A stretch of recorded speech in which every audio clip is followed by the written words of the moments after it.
বাংলাদেশের সেনাবাহিনীকে বলি, নৌবাহিনীকে বলি, তোমাদের দেশের শেষ মারিং এর যেটা আছে ওইটা আমরা নিয়ে ফেলবো। ওইটা আমাদের আকানে ডিসেম্বরের 18 তারিখ 2025 সালে সাগরে মাছ মারতে যায়।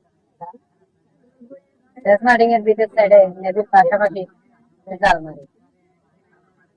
সকাল 6টায় হঠাৎ নাইমের আরবানা দুইটা স্পিড এসে আমাকে আটক করে নিয়ে গেল। নিয়ে যাওয়ার পরে আমাদেরকে চোখ বন্ধ করে অনেক নির্যাতন করে। আমাদেরকে যখন তারা নিয়ে যাচ্ছে, বাংলাদেশের এই কোস্টগার্ডে আর নৌবাহিনীর দুইটা নেভি ছিল আমাদের পাশে। ওরা কিছু বলে নাই।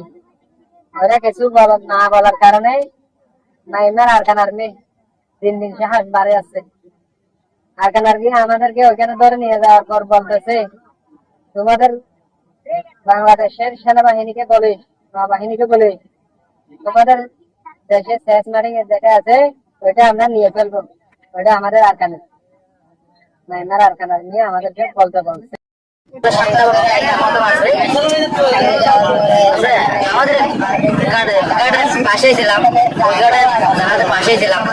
7টার সময় এরা হঠাৎ করে পূর্ব দিক থেকে এসে পূর্ব দিক থেকে আসতেছে, যাচ্ছে এভাবে এরা আসতেছে। আমরা মনে করছি আমাদের সেন্টমার্টিনের দিকে যাচ্ছে আমাদের ডিপার্টমেন্টের ইন্সপেক্টর। আমরা মনে করছি হঠাৎ করে সামনে এভাবে ঘুরে আমাদের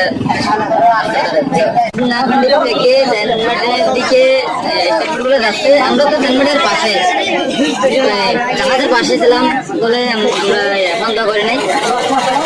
আমরা মনে করছি আমাদের বাংলাদেশের জাহাজ আমাদের ডিপার্টমেন্টের হঠাৎ করে পাশে গিয়ে দেখতেছি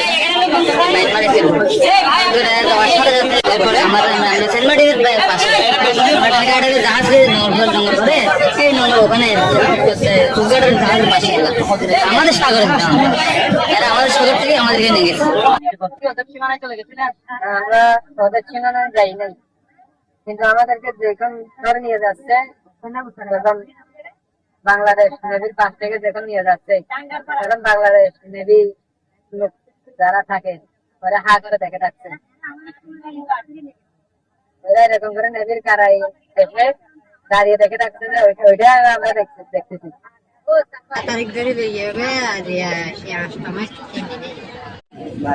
সকালে